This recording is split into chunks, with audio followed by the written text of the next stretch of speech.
나이다. 아멘. 블레셋이 이스라엘을 쳐들어와서 에베스 담임에서 전투가 벌어졌습니다.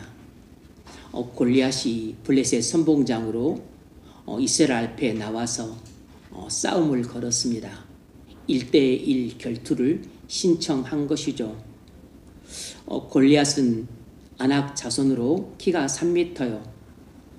그리고 57kg이나 되는 갑옷을 입고 7kg이나 되는 창을 들고 그리고 전신 갑주를 입고 무장해서 대적할 자가 없어 보이는 그런 두려운 존재였습니다. 오늘 본문을 통해 우리가 뭘 알 수 있냐면 우리는 하나님 나라를 파괴시키는 악한 세력의 공격에 맞서 싸워야 한다는 것입니다. 악한 세력이란 하나님 나라를 파괴시키는 세력입니다. 1절로 3절에서 악한 세력은 기회를 타서 공격한다는 것을 살펴봤습니다. 선악의 기준은 하나님입니다. 하나님은 무한히 선하신 분이시기 때문에 하나님과 하나님의 말씀과 하나님이 통치하시는 하나님 나라는 선하고 이 하나님과 하나님 나라를 대적하는 세력들은 악한 세력입니다. 블레셋은 하나님 나라인 이스라엘을 공격했기 때문에 악한 세력이라 할 수 있습니다. 우린 지난 시간에 악한 세력인 죄와 세상에 대해서 살펴봤습니다. 악한 세력은 불강력적인 거대한 세력으로서 나타납니다. 그게 4절로 6절에 7절에 나타나죠. 이 골리앗을 통해서 이 하나님 나라를 대적하는 이 악한 세력이 얼마나 거대하고 강력한가를 그림으로 보여줍니다. 모든 그 선봉장이 골리앗처럼 거인은 아니겠지만 블레셋 선봉장이었던 골리앗은 거인으로서 기골이 장대하고 그리고 걸어다니는 산처럼 천하무적처럼 보였기 때문에 이 골리앗이라고 하는 존재를 통해서 하나님과 예수님과 교회를 공격하는 이 악한 세력이 우리 눈에 보기에는 좀처럼 이길 수 없는 존재인 천하무적과 같은 존재로 보이기 쉽다는 것을 성경은 그림으로 묘사해 주고 있습니다. 세 번째로 8절로 10절에서 악한 세력과의 싸움에서 지면 악한 세력이 종이 된다는 것도 지난 시간에 우리가 잠깐 살펴봤던 내용입니다. 골리앗은 1대1 결투를 신청했습니다. 이것은 1대1 결투이자 동시에 블레셋과 이스라엘과의 전투이기도 했습니다. 골리앗은 이렇게 말했습니다. 너희가 나를 죽이면 내가 너희의 종이 되고 내가 너희를 죽이면 너희는 우리 종이 되라. 그러니까 아무튼 진 쪽은 이긴 쪽이 종이 되는 것입니다. 그렇죠. 우리가 악한 세력과의 싸움에서 이기면 우린 악한 세력을 물리치고 하나님 나라를 확장하게 됩니다. 반면에 우리가 악한 세력과 싸움에서 지게 되면 우리는 그들의 종이 되면서 하나님 나라는 파괴가 됩니다. 이것은 피할 수 없는 진리예요. 항상 그렇습니다. 그러므로 우리는 어떻게 해야 되겠습니까? 우리는 하나님 나라를 파괴시키려고 하는 악한 세력을 두려워하지 말고 맞서 싸워서 이겨야 한다는 것입니다. 이것을 11절이 보여주죠. 사울과 온 이스라엘 블레셋 사람이 이 말을 듣고 놀라 크게 두려워하니라. 사울과 이스라엘 군대는 골리앗을 보고 두려워 떨었는데 그것은 그들이 하나님을 믿지 않았기 때문입니다. 눈에 보이는 힘만 믿었기 때문이에요. 골리앗의 기골의 장대함에 압도됐기 때문입니다. 다시 말하면 눈에 보이는 힘만 믿고 눈에 안 보이는 하나님을 믿지 않았기 때문에 눈에 보이는 악한 세력과의 싸움에서 이길 수 없었던 것이에요. 믿음이 없었던 사울과 이스라엘 군사들은 거인 골리앗 장수를 보고 두려움에 떨었습니다. 이렇게 하나님을 신뢰하지 않는 상태에선 악한 세력과 싸워서 이길 수가 없어요. 왜냐하면 싸움조차 지레 포기하고 도망치거나 두려움에 떨거나 아니면 아예 무릎 꿇고 항복하기 때문에 그렇습니다. 악한 세력들을 두려워하지 않고 담대히 맞서 싸우려면 먼저 믿음이 있어야 됩니다. 악한 세력이란 하나님을 대적하는 세력이에요. 이 악한 세력은 일반적으로 거대하고 강력한 세력입니다. 이런 악한 세력들은 무엇이 있을까요? 지난 시간에 죄와 세상 두 가지를 살펴봤습니다. 오늘 세 번째로 사단이 있습니다. 오늘은 세 가지를 살펴보겠습니다. 첫 번째는 사단이에요. 사단은 하나님 나라의 가장 강력한 원수입니다. 에베소서 6장에서 바울이 이렇게 말합니다. 우리의 씨름은 혈과 육을 상대하는 것이 아니요 통치자들과 권세들과 이 어둠의 세상 주관자들과 하늘에 있는 악의 영들에게 대함이라. 우리의 싸움은 혈과 육에 대한 것이 아니요 영적인 싸움이라는 것입니다. 우리의 싸움은 사람들과의 싸움이 아니고 집단과의 싸움이 아니고 보수와 진보의 싸움도 아니고 여야의 싸움도 아니고 기득권층과 그리고 가지지 못한 자들과의 싸움도 아니고 우리의 싸움은 사단과 싸움이라는 것입니다. 우리의 싸움은 혈과 육에 대한 것이 아니요 정사와 권세와 이 어둠의 세상 주관자들과 하늘에 있는 악의 영들에게 대함이라. 그런데 세상은 마치 싸움이 보수와 진보의 싸움이냐 아주 그냥 원수처럼 싸웁니다. 마치 노년층과 젊은 층과의 싸움이냐 서로 삿대질하며 싸웁니다. 남녀 간의 싸움이냐 남자는 여자를 비하하고 여자는 남자를 헐뜯으면서 막 싸웁니다. 인종 간의 싸움이냐 유색 인종과 또 뭐 백인들과 또 피 터지게 싸웁니다. 다 우리가 속고 있는 것입니다. 우리의 싸움은 사단과의 싸움이에요. 악한 영들과의 싸움입니다. 사단은 이 어두운 세상의 임금이에요. 세상 나라는 하나님 나라를 공격하고 대적하는 악한 세력입니다. 사단과 악한 영들은 하나님 나라를 무너뜨리는 세력이에요.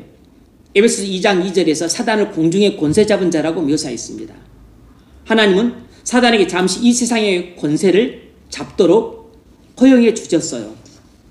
우리가 사단과 악한 영들과의 싸움에서 지면 사단의 종이 됩니다. 에베소서 2장 9절 오늘 본문 9절 그가 나를 죽이면 우리가 너희의 종이 되겠고 내가 그를 죽이면 너희가 우리의 종이 되어 우리를 섬길 것이니라. 이건 필연적으로 진리입니다. 우리가 죄와 싸워서 우리가 죄를 이기면 우리는 하나님 나라를 확장하게 되고 죄가 우리를 이기면 우리 안에 건설된 하나님 나라는 무너지면서 나는 잠시 죄의 종이 되는 것이에요. 내가 세상과 싸워서 세상을 이기면 우리는 세상 나라를 내 안에서 몰아내고 내 안에 하나님 나라를 넓히게 되고 그리고 우리 가정에서 하나님 나라를 몰아내고 그리고 우리 가정에서 하나님 나라를 좀 넓히게 되고 우리 교회에서도 하나님 나라를 몰아내고 하나님 나라를 넓히게 되고 우리 나라에서도 이 세상 나라 사단이 지배하는 어둠의 세력들을 위축시키고 그리고 우리 나라에 하나님 나라의 지경을 넓힐 수 있습니다. 그러므로 싸움은 무조건 이겨야 돼요. 사단의 종으로 사는 사람의 모습을 이렇게 묘사합니다. 에베소서 2장 2절 그때 너희는 그 가운데 생하여 세상 풍조를 따르고 공중의 권세 잡은 자를 따랐으니, 지금 사단의 종으로 사는 사람의 특징을 묘사하고 있는 것이에요. 2장 2절 다시 봅니다. 그때 너희는 그 가운데 생하여 이 세상의 풍조를 따르고 공중의 권세 잡은 자를 따랐으니, 곧 지금 불순종의 아들들 가운데 역사하는 영이라. 사단을 말하죠. 전에는 우리도 다 그 가운데 생하여 우리 육체의 욕심을 따라 지내며 육체와 마음에 원하는 것을 하여 다른 이들과 같이 본질상 진노의 자녀였더니, 지금 사단의 종으로 살고 있는 사람의 특징을 크게 세 가지를 묘사합니다. 네 가지. 사실 세 가지라고 볼 수 있는데 네 가지를 말합시다. 사단의 종으로 살고 있는 사람의 특징은 네 가지입니다. 첫 번째는 뭐냐면 이 세상의 풍조를 따른다는 것입니다. 무슨 말이죠? 이 세상의 유행을 따라 삽니다. 이것이 사단과의 싸움에서 지거나 아니면 사단의 종으로 아예 붙잡혀 사는 사람의 첫 번째 특징은 이 세상의 유행을 따라 살아갑니다. 이 세상 풍조를 따르고, 어떤 사람에게 물어봤습니다. 우리나라의 문제점이 뭐라고 생각합니까? 우리나라 문제 심각합니다. 뭐죠? 우리나라 사람들은 돈에 미쳤습니다.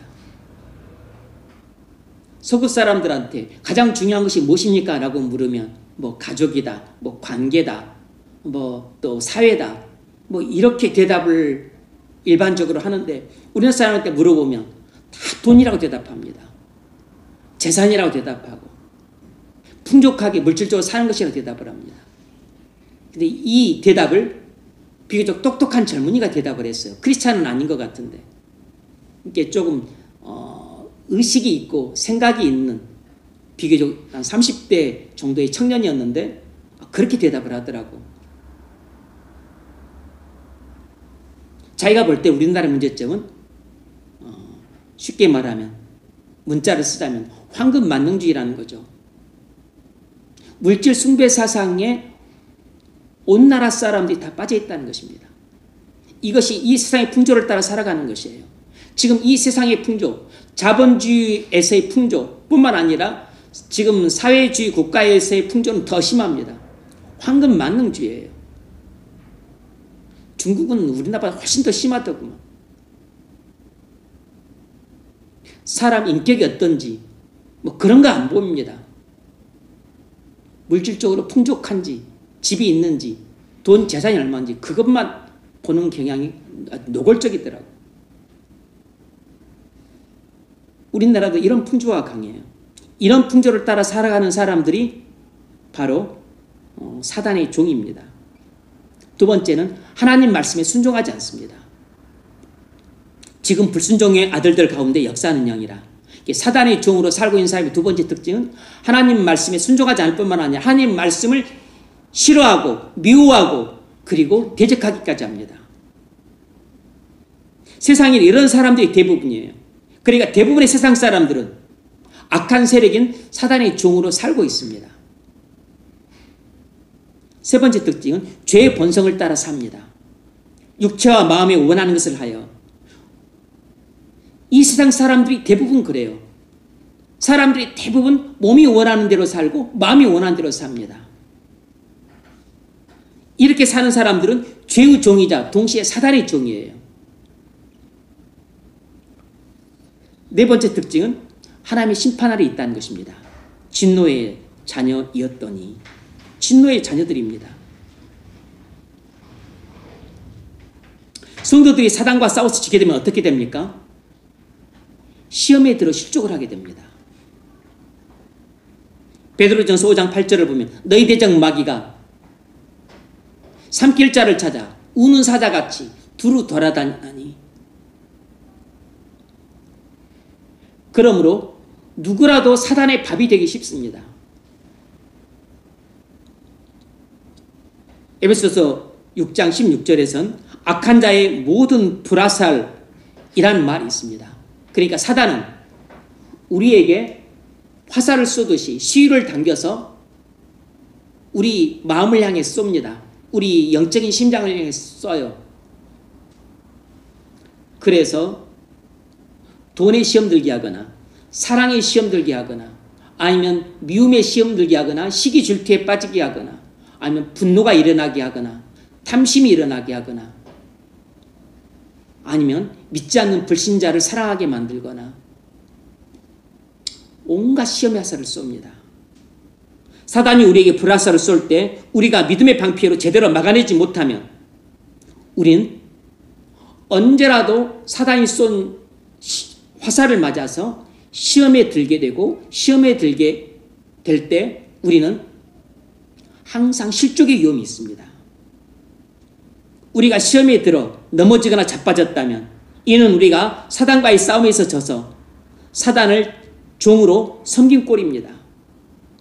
악한 세력이 종이 되면 우리 안에 건설된 하나님 나라가 파괴가 돼요. 뿐만 아니라 내 안에 있던 하나님 나라가 파괴되면서 우리 가정에 건설되었던 하나님 나라도 파괴되고 크게 위축이 되고 내가 속한 교회의 하나님 나라도 자연히 빼앗기게 되니까 손실을 입게 되고 교회의 하나님 나라도 축소가 되는 것입니다.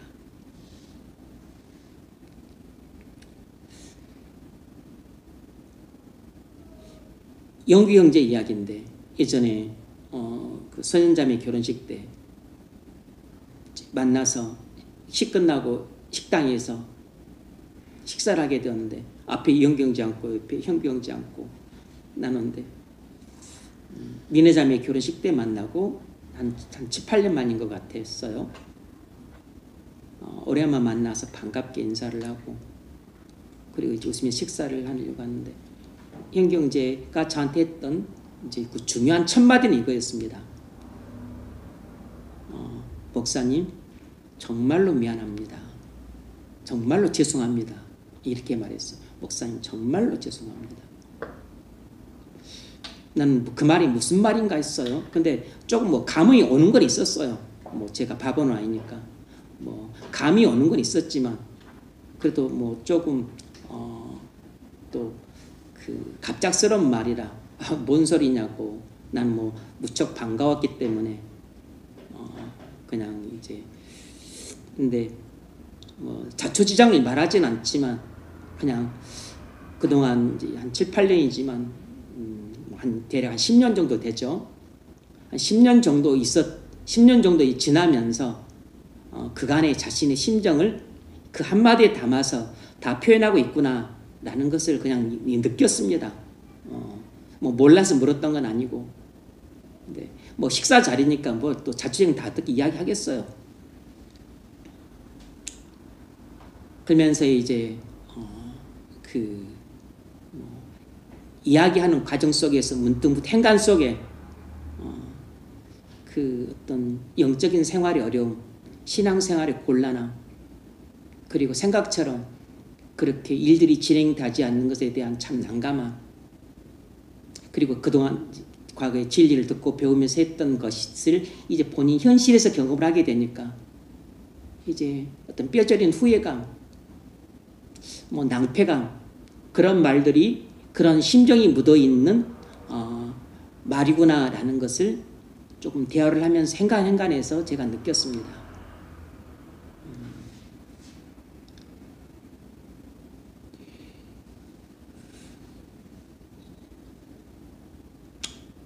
로마 교회를 잠시 다니기만 했고 당시엔 안 다녔는데 불신자와 만나 교제를 했고 근데 이미 또 결혼까지 약속을 했고 그래서 뭐 이제 현실이 그렇기 때문에 그냥 이것을 헤어지라고는 뭐 말할 수 없으니까 제로 베이스 상태에 두고 두 사람 교회에 나와서 신앙이 바로 서면 그때 결혼을 하는 것이 조금 늦었지만 시기적으로 늦었지만 그렇게 하는 것이 내가 볼 땐 원리적으로 가장 맞을 것 같다.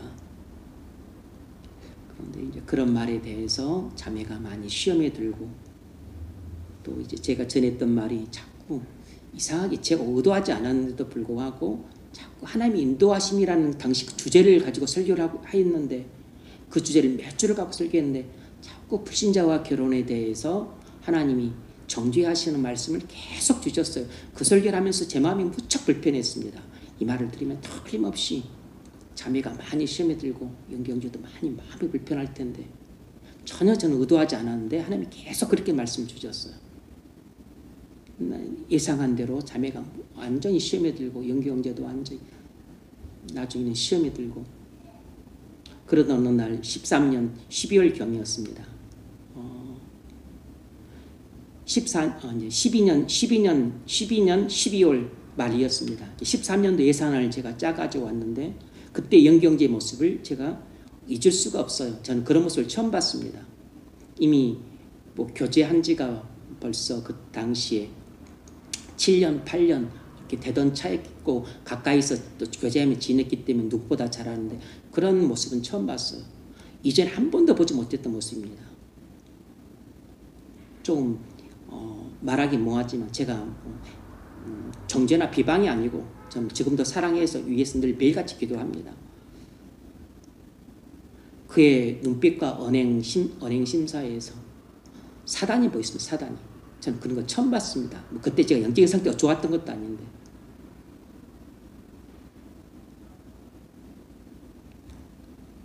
얼핏 사단이 보였어요. 사단이.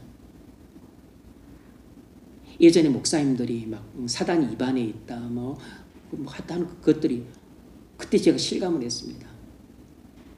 그가 사단의 얘기가 아니고 사단이 그를 통해 역사를 하고 있는 게 보였습니다. 예전과는 완전히 180도 다른 사람이었어요. 예전에는 전혀 생각할 수 없는 일들을 생각하고 말할 수 없는 일들을 말하고 행동할 수 없는 행동을 하더라고. 한 번도 본 적이 없는 언행심사를 하더라고. 소름이 끼쳤습니다. 소름이. 사람이 저렇게 달라질 수 있구나. 근데 그 이야기를 아무한테도 말 안 했습니다.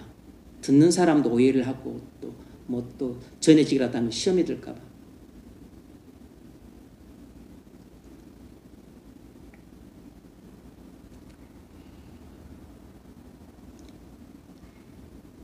영규 형제는 제가 분석할 때는 사단이 쏜 불신이라고 하는 시험의 화살에 맞고 그리고 사랑하지 말았어야 될 사람에게 마음을 주고 사랑을 주고 좋은 감정을 줌으로써 결국은 하나님 말씀을 정면으로 어겼잖아요.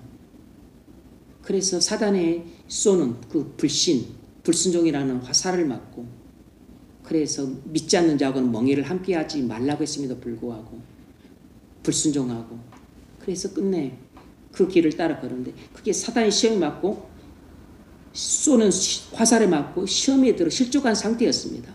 근데 그것이 이제 계속 정죄하는 이 말씀을 듣고 이것이 이제 막 미움이 생기고 분노가 생기고 막 악감정이 많이 일어난 상태였던 것 같아요.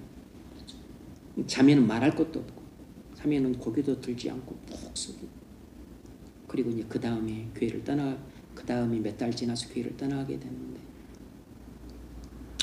뭐 제 잘못이 없다고는 할 수 없죠. 뭐 전체적으로는 제 잘못이니까. 근데 분명한 것은 그 자매가 사단의 시험에 든 것은 뭐 충분히 예상할 수 있죠. 뭐 원래 믿지 않는 자매였으니까. 형제까지 그런 상태가 되어서 완전히 실족을 했어요.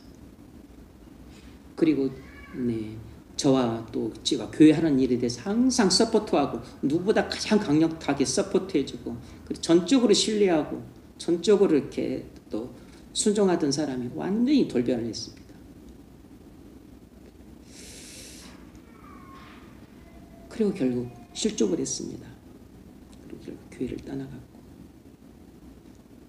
그리고 나서 10년이 지났어요. 10년이. 그때가 딱 10년 거의 10년이 조금 넘은 해였습니다. 10년 되던 해였고 10년이 조금 넘었습니다. 이제 본인이 10년이 지났잖아요. 본인 결정으로 본인이 원하는 대로 다 했는데 그의 인생도 10년 사이 파란만장했더라고요. 직장을 3번을 옮겼으니까 4번째 회사를 다녔습니다. 뭐 다 같은 LG 계열이겠지만 교회도 3번인가 옮겼으니까 뭐 한 4번째 교회였었나? 저는 교회를 옮긴지도 몰랐습니다. 한 교회를 다닌 줄 알았어요. 모든 게 본인 뜻대로 안 됐습니다. 배우자의 신앙도 본인 뜻대로 안 됐어요.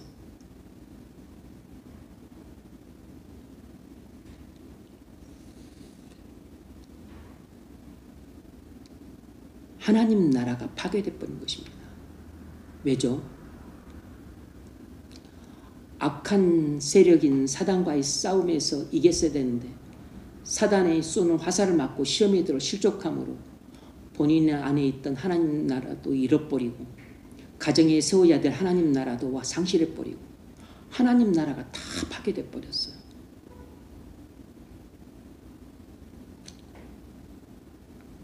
그래도 다행히 소망이 있는 것은 믿음을 포기하지 않고 끊임없이 하나님께 나아가고 은혜를 구하고 그리고 또 하나님께서 가정을 회복시켜 주시고 소생시켜 주실 것을 믿음으로 추구하면서 기다리고 있더라고. 모르겠지만 또 하나님 앞에 나가서 본인의 그 잘못에 대해서 통해 자복한 회개를 하고 있겠죠. 그러면 소망이 있습니다. 하나님은 자비가 풍성하시고 긍휼이 풍성하신 분이시기 때문에 한 번 죄를 저질렀다고 아예가 영원히 버리지는 않습니다. 누구든지 우리도 뭐 큰 죄를 범하거나 큰 실수를 할 수 있잖아요. 그것 때문에 우리가 하나님 나라를 잃어버리는 큰 어려움과 낭패를 겪을 수는 있지만 그렇다 해서 하나님이 영영 버리지는 않습니다. 사랑하는 자녀를 아버지는 불쌍히 여기세요. 돌아온 탕자를 기다리시는 것처럼 돌아올 때까지 기다리십니다.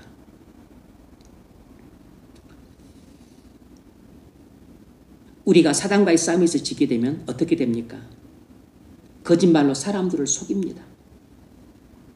요한복음 8장 44절을 보면 너희는 너희 아비 마귀에서 났으니 너희 아비의 욕심대로 너희도 행하고자 하느니라. 그는 처음부터 살인한 자의 진리가 그 속에 없으므로 진리에 서지 못하고 거짓을 말할 때마다 제 것으로 말하나니 이는 그가 거짓말쟁이요 거짓의 아비가 되었습니다. 이거 우리는 거짓말 별로 중요하게 여기지 않죠. 뭐 내가 교회를 다니는데 뭐 다른 건 몰라도 내가 거짓말은 안 한다. 거짓말은 아닙니다. 우리는 거짓말인 줄 모르고 거짓말할 때가 많아요. 사단은 거짓말쟁이입니다. 사단은 창조 때부터 그리고 그가 완전히 지옥 불구덩이 들어갈 때까지 그는 평생 거짓말로 다른 존재를 속이는 것이 그의 주된 일이에요. 그래서 사단을 성품을 교활하다고 말하는데 교활하다는 뜻은 속이는데 영리하다는 뜻입니다. 그러니까 사단은 사기치는데 명수예요. 그래서 모든 사기꾼들의 배후에는 사단이 있습니다. 우리가 거짓말로 누군가를 속인다면 그건 우리가 사단과의 싸움에서 져서 사단의 잠시 종이 되었고 그래서 내가 거짓말의 아비인 사단의 조종을 따라 내가 지금 거짓말로 하나님도 속이고 다른 사람도 속이고 그리고 심지어는 내 자신도 속이는 것입니다. 거짓말로 남만 속이는 게 아니라 내 자신도 속이는 것이에요. 아나니와 삽비라가 땅값 일부를 감추고서 전부인 사도들의 발 앞에 내놓았을 때 베드로가 이렇게 책망합니다. 사도행전 5장 3절 베드로가 이르되 아나니아야 어찌하여 사탄이 내 마음에 가득하여 내가 성령을 속이고 땅값 얼마를 감췄느냐. 아니 그냥 땅을 팔고서 절반은 감추고 절반만 내놨는데 베드로는 이렇게 평가를 했습니다. 아나니아야 어찌하여 사탄이 내 마음속에 가득하여 땅값을 감추고 성령 하나님을 속였느냐 이렇게 평가를 했어요. 여러분 우리가 사람에게 거짓말한 것은 곧 하나님께 거짓말한 것 같습니다. 교회에 거짓말을 치는 것은 당연히 하나님께 거짓말하는 것과 똑같은 것입니다. 목사에게 거짓말한 것도 하나님의 종에게 거짓말한 것이지 뭐 김찬주에게 거짓말한 것은 아니기 때문에 그것도 하나님께 거짓말한 것과 똑같습니다.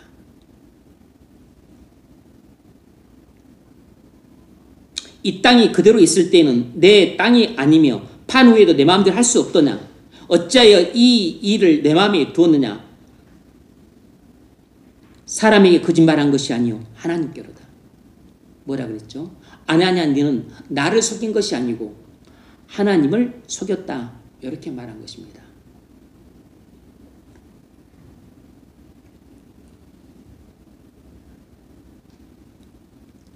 여러분이 지금 막 거짓말로 하나님을 속이고 있다면 그건 여러분이 악한 세력인 사단과의 싸움에서 져서 종이 되었다는 뜻입니다. 우리가 지금 거짓말로 우리 자신이나 다른 사람을 속이고 있다면 그건 우리가 악한 세력인 사단과의 싸움에서 져서 사단의 종이 되었다는 뜻이에요. 악한 세력인 사단과 담대히 맞서 싸워 이겨야 합니다. 베드로전서 5장 8절 근신하라 깨어라 내 정막에 오른 사자같이 두루다니며 삽길 자를 찾나니 너희는 믿음을 굳게 하여 그를 대적하라. 여기서 사단과 1대1 결투에서 승리하는 방법이 딱 3가지 나옵니다. 사단과의 싸움에서 승리하는 3가지 방법이 뭐냐면 첫 번째 근신하라, 두 번째 깨어라, 세 번째 대적하라 합니다. 그런데 근신하라 깨어라 이 2가지는 예방책이에요. 예방책. 그러니까 사단이 쏘는 그 화살을 미리 막고 그리고 사단의 밥이 되지 않는 예방책이니까 꼭 기억하고 있어야 되겠죠. 근신하라. 항상 조심하고 그리고 사단의 공격을 대비하고 있어야 됩니다. 그리고 깨어 있어라. 늘 경계 태세를 유지하고 있어야 되죠. 군부대 가면 항상 경계를 섭니다. 사방 이 그 꼭지 구석인데에 그게 뭐죠? 다 잊어먹었네. 그 예비 경계 초소가 있어가지고 다 경계를 서고 있고 탄약고 유리고 중요한 요소에는 다 경계병이 있습니다.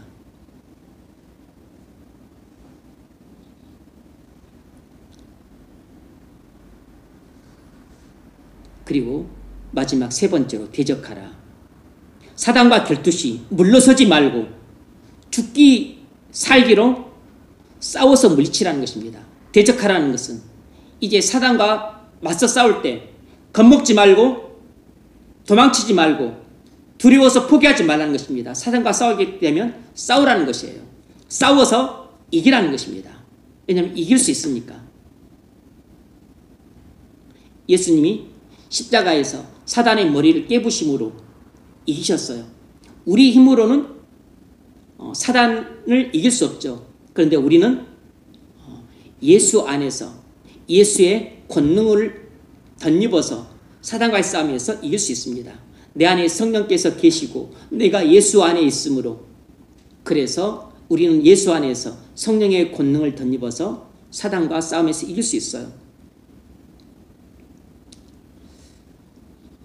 야고보서 4장 7절도 중요한 말을 합니다.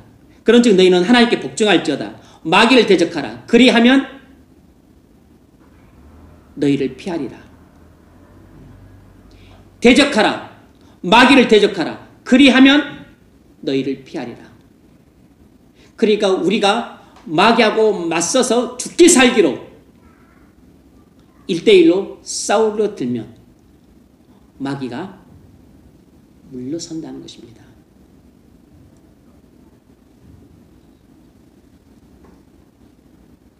그러므로 사단과 맞서 싸우는 것이 사단을 이기는 방법입니다. 겁먹고 도망치거나 고분고분 사단에게 겁먹어서 순종하는 것은 사단에게 지는 것이고 결국 시험들어 실족하게 됩니다. 여러분 안에 보화보다 더 중요한 하나님 나라를 다 빼앗기게 됩니다. 하나님 나라를 빼앗기게 되면 완전히 빈털털이 거지가 돼요. 내 안에 그 넓고 넓었던 하나님 나라를 대부분 빼앗기게 됩니다. 가정의 하나님 나라도 파괴돼 버리고 그리고 나 때문에 교회 안에 있는 하나님 나라도 많이 파괴가 돼요. 사단과 대적까지 싸우려면 어떻게 해야 됩니까? 성결 필수사항이 있어요. 사단과 악한 영들과 싸워서 이기려면 성결 필수사항이 있습니다. 그게 무엇입니까? 하나님의 전신갑주를 입는 것이에요. 이 에베소 6장 말씀이 아주 중요합니다. 이 베드로전서 5장 8, 9절 말씀과 완전히 연결이 됩니다. 에베소 6장 11절 마귀의 관계를 능히 대적하기 위하여 하나님의 전신갑주를 입어라. 무슨 말입니까? 마귀의 그 교활한 거짓말과 맞서 싸워서 이기려면 하나님의 전신갑주를 입는 것 말고는 다른 방법이 없다는 것입니다. 마귀의 관계를 대적하기 위하여 하나님의 전신갑주를 입으라. 그리고 나서 이제 하는 말이 우리의 씨름은 혈과 육에 대한 것이 아니요 정사와 권세와 이 어둠의 세상 주관들 하늘에 있는 악의 영들에게 대함이라. 또 이야기합니다. 그러므로 하나님의 전신갑주를 취하라.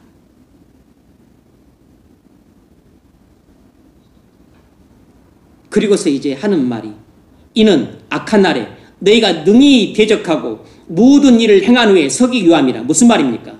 너희가 능히 사단과 대적해서 승리하기 위해서는 하나님의 전신갑주를 입는 것이 꼭 필요하다 이야기를 하고 있습니다.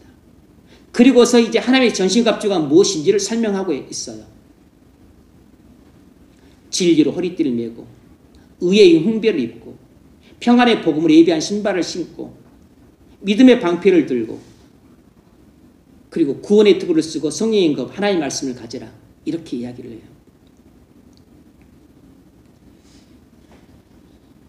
우리 안에 있는 하나님 나라, 가정에 건설된 하나님 나라, 교회에 건설된 하나님 나라, 이 땅에 건설된 하나님 나라를 가장 심각하게 파괴시키는 주범인 악한 세력은 바로 사단입니다.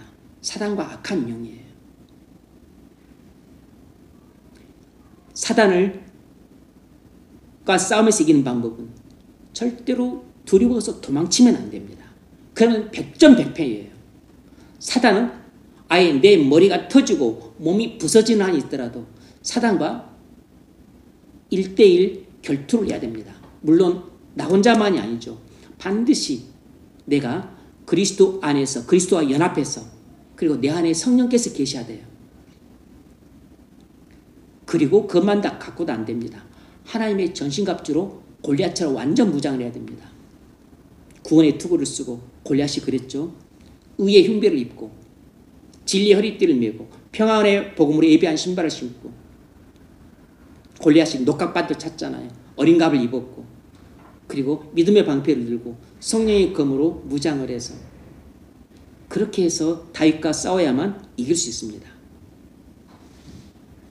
네 번째로 하나님 나라를 파괴하는 악한 세력은 진화론입니다. 진화론. 무슨 진화론을 또 여기다가 금연까지 씩이나 할 필요가 있을까 싶지만 그건 여러분이 몰라서 하는 소리예요.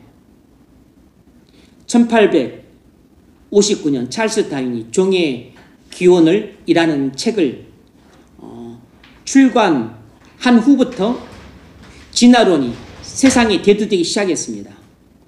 다윈은 자연 선택 가설을 주장하면서 자연계에 있는 모든 생명체들은 자연의 그 변화에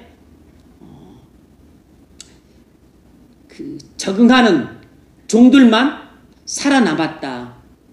라는 주장을 펴면서 진화론을 주장했어요. 근데 이 진화론이라고 하는 가설은 대놓고는 말하지 않았지만 결국 무슨 주장이 됐냐면 성경이 말하는 창조론을 부정하는 이론이 됐습니다. 그래서 센세이션을 불러일으켰어요. 진화론이 출간되면서부터 이제 하나님 나라를 대적하고 파괴시키려는 악한 세력들이 기다렸다는 듯이 번물쳐듯이 쏟아져 나왔습니다. 그러면서 소위 식자층들이 중에 7명이 에세이를 발표하면서 진화론을 지지하고 성경의 영광과 무오를 의심하고 부정하는 글들을 발표했습니다. 이 유명한 에세이들이 7편이 있어요. 그래서 이 진화론은 단순히 무슨 자연선택 가설을 주장했다, 이렇게 과학계의 하나의 가설로 치부할 수 있는 이론이 아니고 성경의 창조론을 부정했는데 결국 이야기는 뭐가 된다면 성경의 영광과 무오를 부정하는 꼴이고 그럼으로써 성경의 권위를 심각하게 훼손시켰습니다. 결국은 성경을 거짓말과 허구로 가득한 책으로 이라고 말한 꼴과 같습니다. 그럼 결국 어떻게 됐냐면 신존재를 부정하게 돼요. 하나님이라고 하는 존재를 부정하게 되고 그리고 성경에 따라서 하나님은 거룩하신 분이고 인간은 죄인이고 죄인을 예수님이 십자가에서 구속하심으로 구원하셨다. 이 진리까지 부정하게 됩니다. 예수님이 하나님의 아들로서 십자가의 구속으로 우리를 죄에서 구원하셨다는 주 예수 그리스도의 대심도 부정한 꼴이 된 것이에요. 그래서 진화론은 하나의 과학계의 가설이 아닌 것입니다. 이 진화론이라고 하는 주장이 나온 배경 뒤에는 눈에 보이지 않는 사단이 존재하는 것임을 알아야 돼요.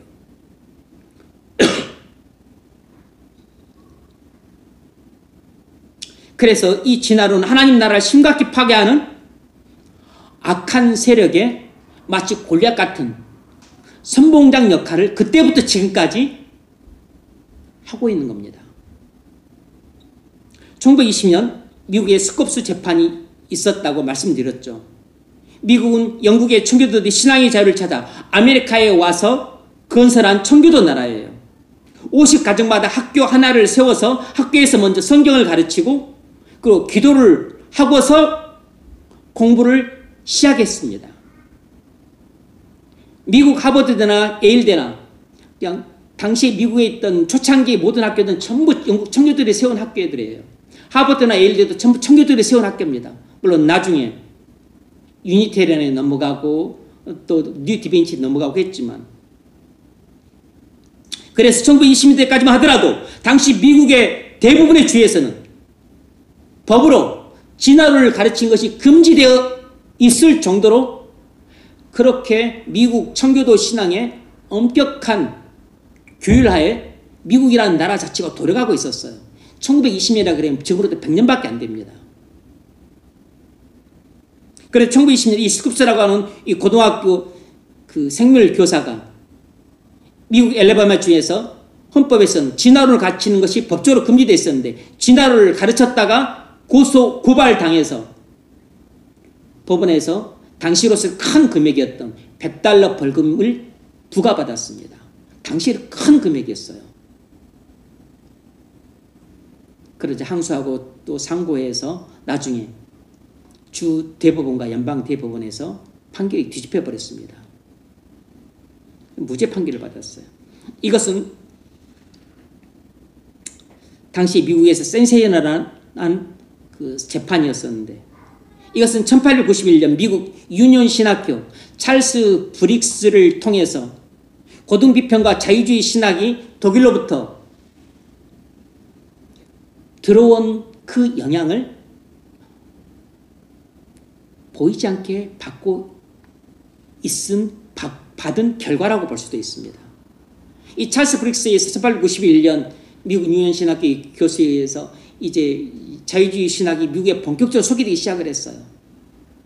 미국이 자유주의 신학으로 넘어가게 된 결정적인 이 주범이 이 찰스 브릭스 미국 유니온 신학교 교수였습니다.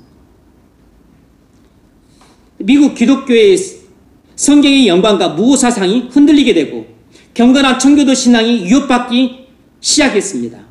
이런 교회의 분위기와 신앙 분위기와 결코 무관하지 않게 예전에 상상할 수도 없었던 진화론을 학교에서 가르치는 이런 무엄한 짓을 하게 되고 주 헌법으로 금지가 되었었는데 이제는 주 법으로 금지가 되었었는데 이제 그것까지조차도 법원에서 무죄라고 판결을 받는 지경에까지 이르게 됐어요. 그래도 전반적으로 학교에서는 창조론만 가르치고 진화론을 함부로 가르치지 못했던 그 사회 분위기가 상당 부분 지속되었습니다. 그 하나의 재판으로 해서 당시에 모든 게 바뀌었던 건 아니고 20년대, 30년대, 40년대, 50년대까지도 그러면서 이제 서서히 60년대, 70년대 오면서 이제는 진화론만 가르치지 말고 이제 과학계의 그 발전과 또 학생들의 그 과학의 어떤 그 성장을 위해서, 학식을 위해서 이제는 학교에서 창조론만 가르치지 말고 이제는 진화론도 함께 가르쳐야 된다라는 판결이 나오기 시작했습니다. 상상할 수 없는 일이 나타나는 것이에요. 1920년 이전에는 창조론은 절대 가르칠 수 없었습니다. 학교에서. 1920년대 이전에는 절대 진화론을 가르칠 수가 없었어요. 학교에서 무조건 창조론만 배웠습니다. 그리고 공립학교에서는 다 공립학교 공기도가 있었고 그리고 성령 읽기가 있었어요. 그리고 무조건 무슨 의례만 하면 전부 기도를 했습니다. 예배를 드렸고 스포츠 행사를 해도 기도로 시작했고 지금도 미국은 의원, 상원이나 하원이나 뭐 연방도 그렇고 주도 그렇고 상원이나 하원이나 개원식 할 때는 반드시 목사가 와서 기도를 해야 됩니다. 그게 전통이에요. 전통. 지금까지도.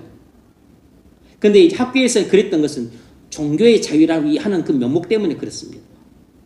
그래서 1920년에 바로 이 수급수 재판이 있은 후부터 이 진화론이 조금씩 기세를 펴더니 이제 50년대, 60년대 오니까 학교에서 창조론만 가르치지 말고 학생들의 과학 또 지식의 발전을 위해서 진화론도 가르칠 필요가 있다. 이렇게 재판하더니 이제 이것이 80, 70년 지나서 80년대 와서는 87년에 와서는 어떻게 됐냐면 이제는 학교에서 진화론만 가르치고 창조론을 가르치지 마라.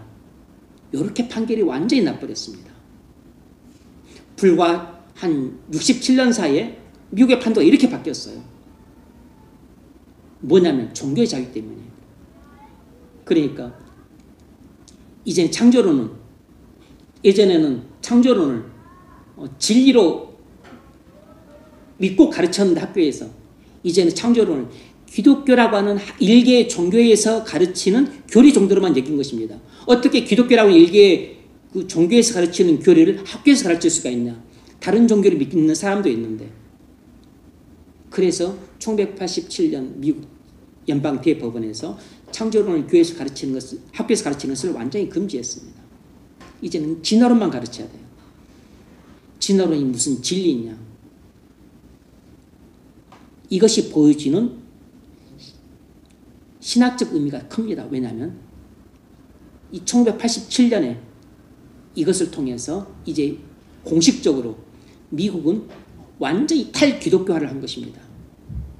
미국은 완전히 세속화의 그 물길로 접어들게 된 것이에요. 이런 데에는 그러니까 단순히 진화론만이 아니고 미국의 고등비평이 들어오고 고등비평 잘 방법론 이제 고등비평과 함께 자유주의 신학이 들어온 영향이 컸어요. 그리고 이제 공산주의 그 영향도 컸습니다.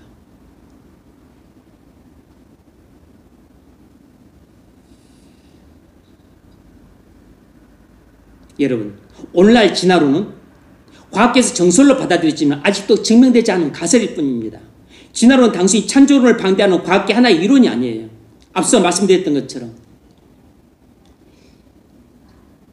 작게는 성경이 주장하는 창조론을 부정하지만 성경의 영광과 무엇을 부정하고 그리고 신존재를 부정하게 돼요. 그리고 주 예수 그리스도를 부정하게 됩니다.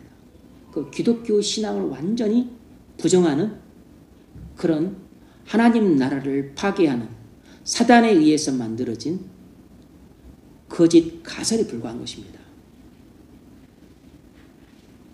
그래서 진화론은 하나님 나라를 파괴하는 골리앗처럼 거대하고 강력한 세력인 것이에요.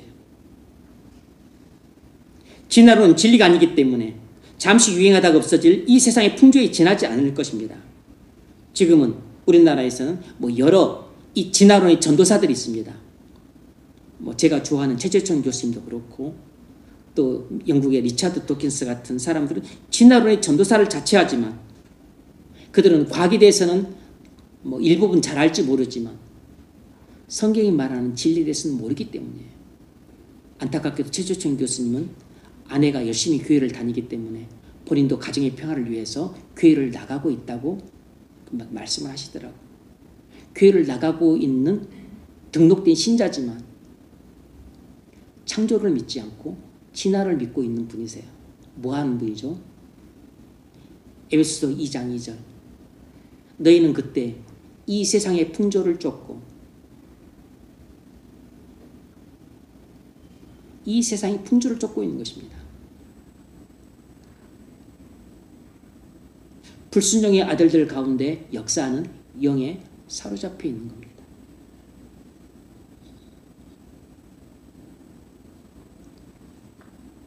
지금은 마치 진화론이 골리앗처럼 거대하고 강력해서 다윗처럼 작아 보이는 창조론을 이기고 성경의 진리도 이길 정도로 강력해 보일지라도 두려워할 필요 없습니다. 우리는 하나님 나라를 파괴하는 악한 세력인 진화론과 맞서 싸우되 마치 다윗이 골리앗을 맞서 싸우는 것처럼 믿음으로 맞서 싸우면 반드시 진화론이라고 하는 이 영적 골리앗이 다윗이 던진 돌팔매에 돌 하나에 맞고 거꾸로 쓰러질 날이 올 것입니다. 공산주의가 이렇게 허망하게 72년 만에 무너질 줄은 꿈에도 몰랐던 것처럼 진화론이 진리가 아니고 코구에 찬 거짓 가설이었다는 것이, 틀린 가설이었다는 것이 드러난 날이 우리가 살았을 때 올지도 모릅니다.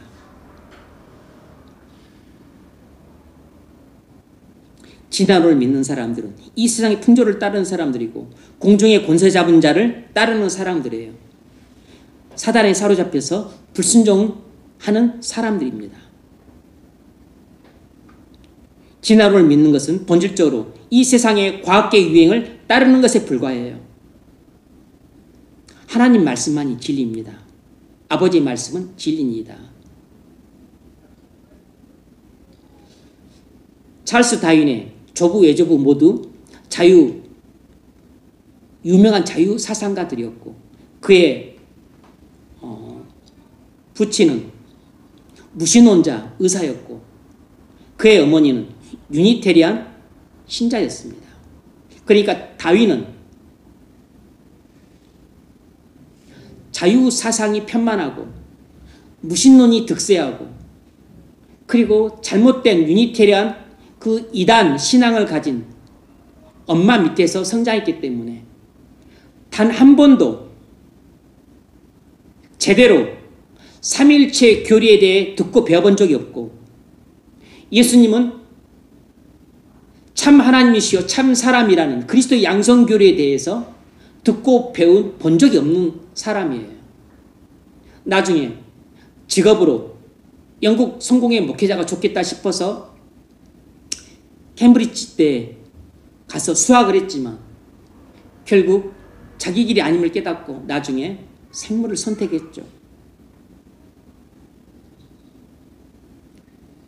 진화론은 단순히 한 사람의 가설이 아니라 본질적으로 그 배후에 사단이 있고 사단으로부터 나온 거짓말이고 그리고 그것이 득세를 해서 이 세상에 널리 유포된 그럴듯한 과학계의 가설에 불과한 겁니다. 진화론 확산과 오늘날 과학계와 이 사회 진화론의 맹신은 교활한 거짓말쟁이인 사단의 거짓말에 속은 결과예요. 진화론이 이 세상의 풍조가 되었다고 해서 진리가 된 것은 아닙니다. 세상 모든 사람이 따른다 그래서 거짓 가설이 진리로 둔갑하지는 않는 것입니다. 어떻게 거짓 가설인 진화론에 대항할 수 있습니까? 베드로서 5장 9절 너희는 믿음 굳게 하여 그를 대적하라.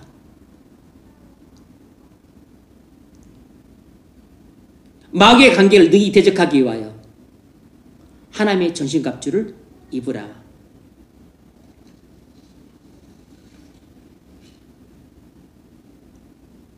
세 번째로 오늘 마지막 다룰 이 악한 세력은 성적인 자유입니다. 성적인 자유. 미국과 서구 사이에 성의 해방이 시작된 것은 1950년대부터라 말할 수 있습니다. 특별히 미국에서 시작이 되었어요. 1953년 휴 해프너가 플레이보이즈를 창간하면서 본격적으로 미국 사회에 성 해방을 주창하기 시작한 것입니다. 이 성적인 자유를 부르짖는 이 흐름이 아주 표면에 노골적으로 드러나기 시작한 것이 바로 1953년 한국전쟁 이후라고 볼 수 있습니다. 휴 해프너는 성적인 자유는 양도할 수 없는 인간의 자유라고 주장했어요. 그리고 이 플레이보이즈 철학이 무엇이냐면 옳은 것은 도덕률에 따라 행하는 것이 아니고 자기가 하고 싶은 대로 행동하는 것이다. 이렇게 헛소리를 했습니다. 아주 그럴듯한 헛소리 아닙니까? 이건 에베소서 2장 3절에서 거듭나지 않는 세상 사람들이 사는 방식이라고 정죄하고 있습니다.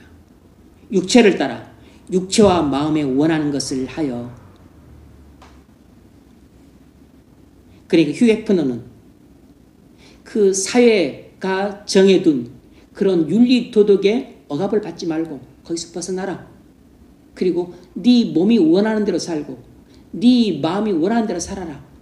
이렇게 부추겼는데 그 부추김은 바로 사단이 기뻐하는 부추김인 것이에요. 그 이후 서구 사회에 어떤 변화가 왔냐면 자유분방한 성생활이 일어났습니다. 부부간의 성윤리가 파괴되기 시작했어요. 간음하는 일들이 많아지게 되고 간통죄를 숱하게 범하면서 가정이 파괴되기 시작했습니다. 그때 이후로부터 이혼이 급증했어요. 미국이 어떤 나라입니까? 청교도들이 신앙의 자유를 찾아 건설한 나라예요.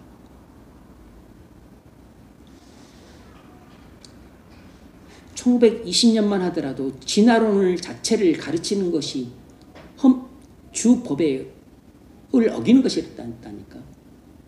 1950년 당시만 하더라도 미국 공립학교에서는 공기도회를 가지고 그리고 성경 읽기를 학교마다 다 했습니다. 그리고 모든 운동회를 할 때마다 또 무슨 학예를 할 때마다 무슨 졸업식을 할 때마다 다 기도를 했어요.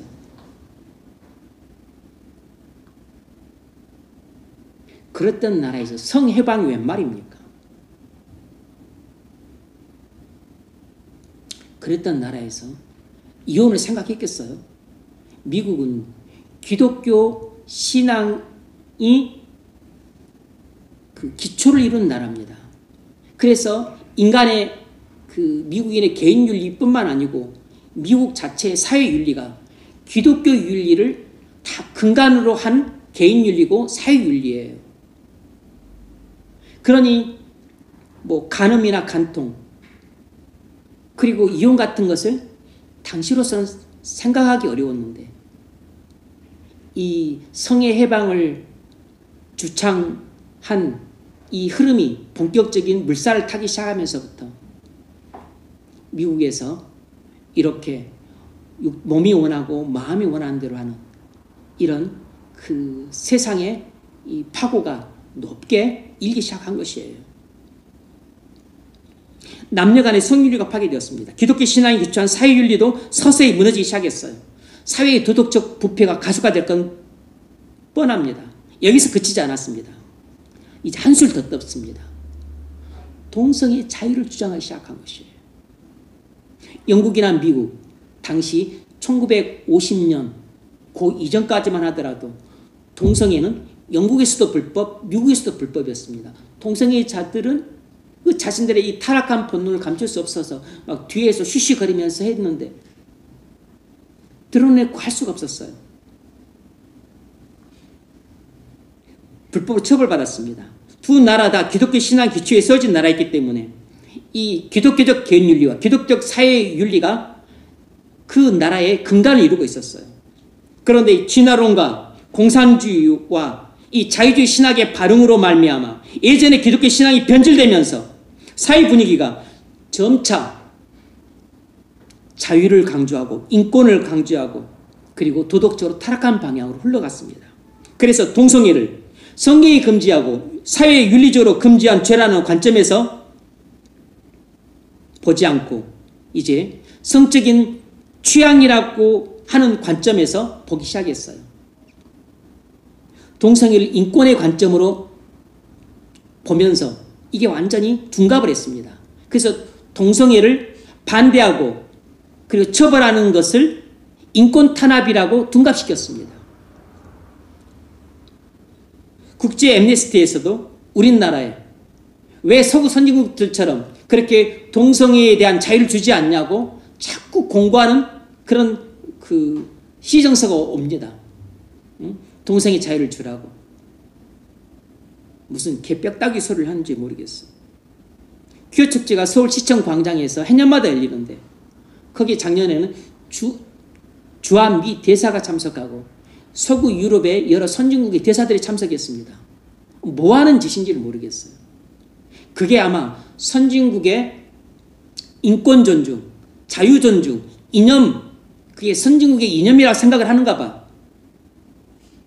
그게 완전히 기독교 신앙이 무너져 내리고 그리고 사회 도덕적으로 타락한 나라의 부패한 본상이라는 사실을 보지 못하고 그것이 마치 그 서구 유럽의 그 인권 존중의 한 모습으로 그런 관점으로 보고 있는 것이죠.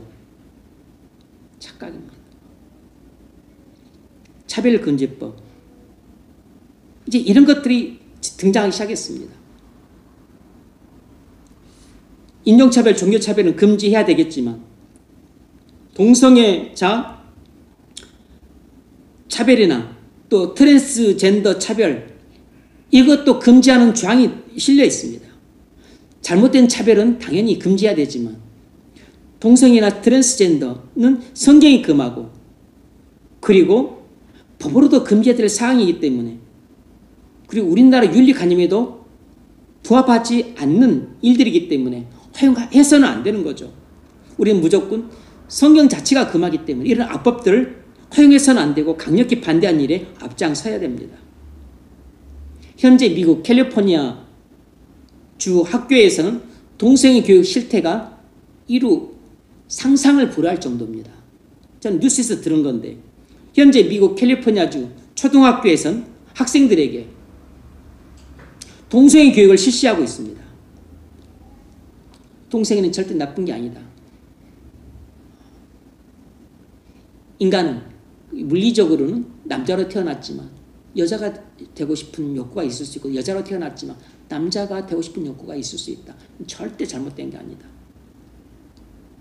그건 너의 성적인 기호, 너의 성적인 취향이고 그리고 너의 성적인 취향은 네가 나중에 결정할 수 있다. 그래서 성적 결정권을 12살 이상 되는 애들한테는 다 허용해 주는 것입니다. 그래서 이 성적 결정권을 12살 이상 되는 애들한테는 자기가 성전환 수술을 할 수가 있어요. 부모 동의 없이. 12살 이상만 되면 부모 동의 없이 본인이 성전환 수술을 신청할 수가 있습니다. 이게 무슨 개벽다귀 법안인지 모르겠어요. 아니, 자기 결정력이 약하다고 해서 18세 이하에게는 선거권도 주질 않는데 18세 이상만 선거권을 주고 있는데 아니 선거권보다도 더 중요하다고 할 수 있는 그 성적 자기 결정권을 12살부터 17살 애들한테 준다는 게 그 말이 됩니까? 지금 미국 법으로도 18세 이상 18세 이하는 부모 동의 없이는 결혼도 못해요. 미국에서도 18세 이하는 부모 동의 없이는 결혼도 못합니다. 18세 이하 결혼하려면 부모 동의가 있어야 돼요. 근데 어떻게 그 18세 미만이 부모 동의도 없이 자기 결정만으로 성전환 수술할 수 있습니까? 이런 말도 안 되는 일들이 미국 캘리포니아 주에서 일어나고 있어요. 더 이상 참지 못하고 견디지 못하는 우리 한인 가정에서 이제 공교육을 포기하고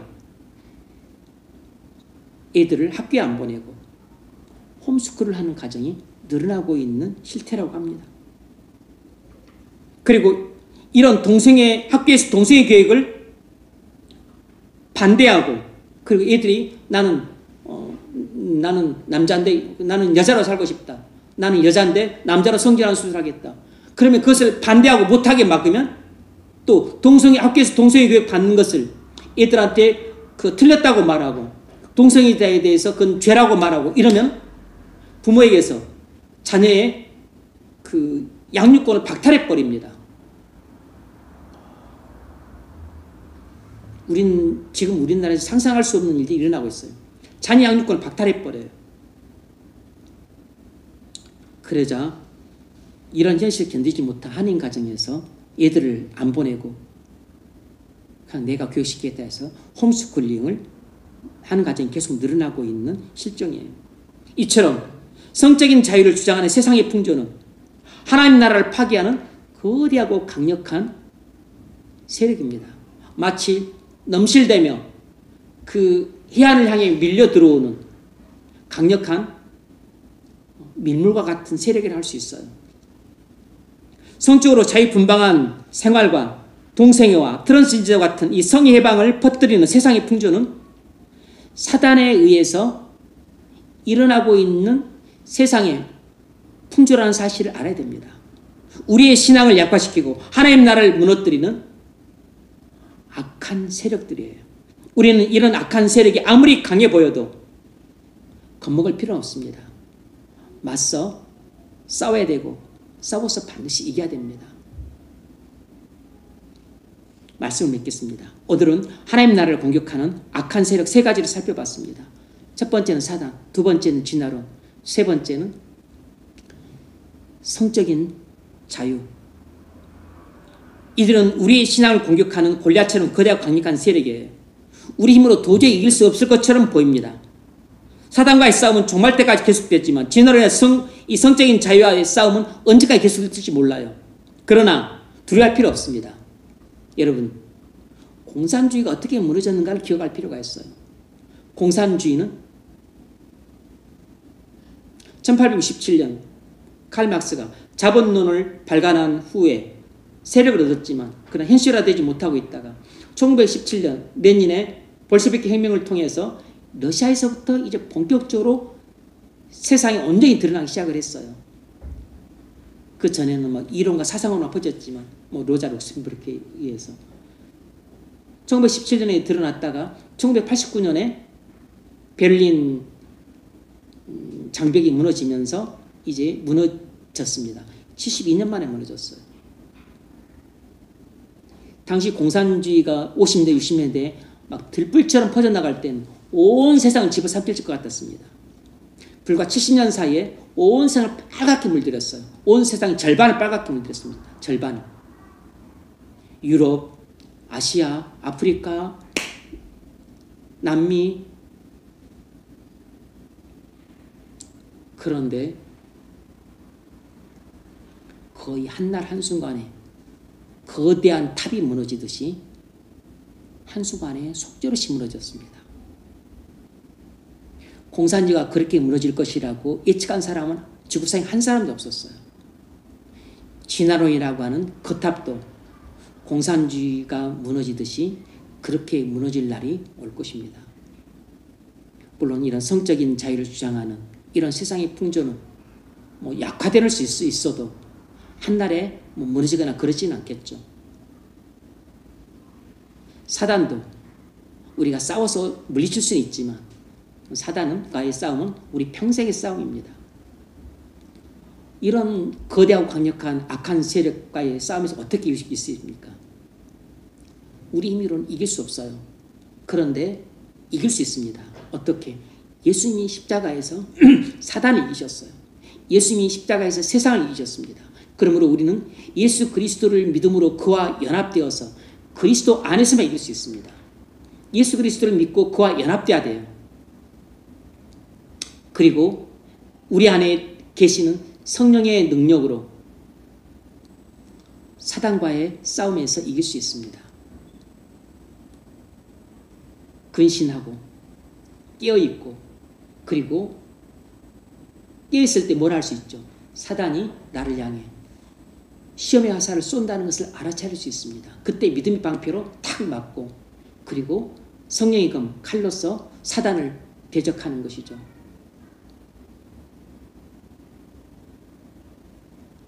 그리고서 마지막 1개월 가야 됩니다. 그리스도의 이름으로 명하노니 사단은 내게서 물러갈지어다. 야고보서 4장 11절 말씀을 기억해야 돼요. 마귀를 대적하라. 그리하면 너희를 피하리라. 마귀를 반드시 맞서 싸워서, 그리고 믿음의 방패로 맞고, 그리고 성령의 검으로 물리쳐야만 사단을 물리칠 수 있습니다. 그러기 전에는 사단과의 싸움에서 이길 수가 없어요. 사람들이 사단이 쏘는 시험의 화살에 맞아서 시험에 들고 실족하는 것은 근신하지 않았기 때문입니다. 깨있지 않고 졸고 있기 때문이에요. 깨있지 않고 잠자고 있기 때문입니다. 앞서 말씀드렸던 그 형제만 그랬던 거 아니고, 제가 많이 봐온 여러 사람들이 사단이 쏜 화살에 맞아서 시험 들고 실족했습니다. 진화론과의 싸움도 마찬가지입니다. 믿음을 굳게 하여 그를 대적하라. 진화론이 언젠가 때가 되면 이것이 잘못된 가설이라는 것이 드러날 날이 올 것이에요. 자체적인 모순에 의해서 공산주의가 무너졌던 것처럼 자체적인 모순에 의해서 무너지는 날이 올 것입니다. 거짓이라는 것이 드러날 날이 올 것이에요. 그때 공산주의가 한순간에 무너졌듯이 진화론도 한순간에 무너진 날이 올 것입니다. 성적인 자유를 주장하는 세상의 풍조는 평생 갈 것입니다. 평생 싸워야 될 싸움이에요. 이 또한 우리가 마귀의 관계를 대적하기 위하여 하나님의 정신갑주를 입으라, 이 말을 기억하십시오. 성적인 자유를 주장하는 이 모든 거짓된 세상의 풍조 뒤에는 전부 사단이 있습니다.